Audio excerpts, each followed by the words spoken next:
Hello NN for your squad. Welcome to 1 minute preparation of physiology 2 mark question. Question number 18 out of 87. 18th question என்ன கேட்டிருக்காங்கன்னா calcium and effect of serum calcium level னு கேட்டிருக்காங்க. calciumனா first என்ன அப்படினு பாத்தீங்கன்னா அது ஒரு one type of mineral, ரொம்ப முக்கியமான mineral. அது எதுக்குலாம் நமக்கு ஹெல்ப் பண்ணுது அப்படினு பாத்தீங்கன்னா bone form ஆகிறதுக்கு, அடுத்து neuromuscularக்கு, blood clotting and cell signaling க்குலாம் யூஸ் ஆகுதுங்கறத 2 லைன் டெஃபினிஷன்ல பார்க்கறோம்.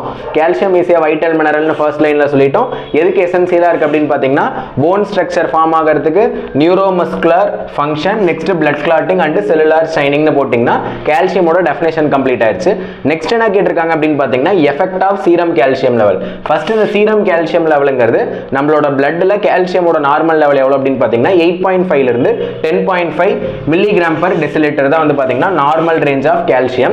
இந்த 8.5 ல இருந்து calcium level டிக்ரீஸ் ஆச்சு அப்படினா அதுக்கு பேர் hypocalcemia. hypo அப்படினா டிக்ரீஸ்டு, calcium அப்படினா CAL னா calcium, மியா அப்படினு பாத்தீங்கன்னா blood. நம்மளோட bloodல calcium level டிக்ரீஸ் ஆயிருச்சுனா அதுக்கு பேர் hypocalcemia. எந்த லெவலை விட கம்மியாகணும் அப்படினு பாத்தீங்கன்னா 8.5. இதுவே hypercalcemia, ஹைப்பர்னா இன்கிரீஸ்டு, calcium அடுத்து வந்து பாத்தீங்கன்னா bloodல வந்து இன்கிரீஸ் ஆகுது. எவ்வளவு எபோவா போகணும் அப்படினு பாத்தீங்கன்னா 10.5 mg/dl விட நமக்கு calcium level அதிகமா போச்சுனா hypercalcemia னு சொல்றாங்க. Okay, thank you for watching this video.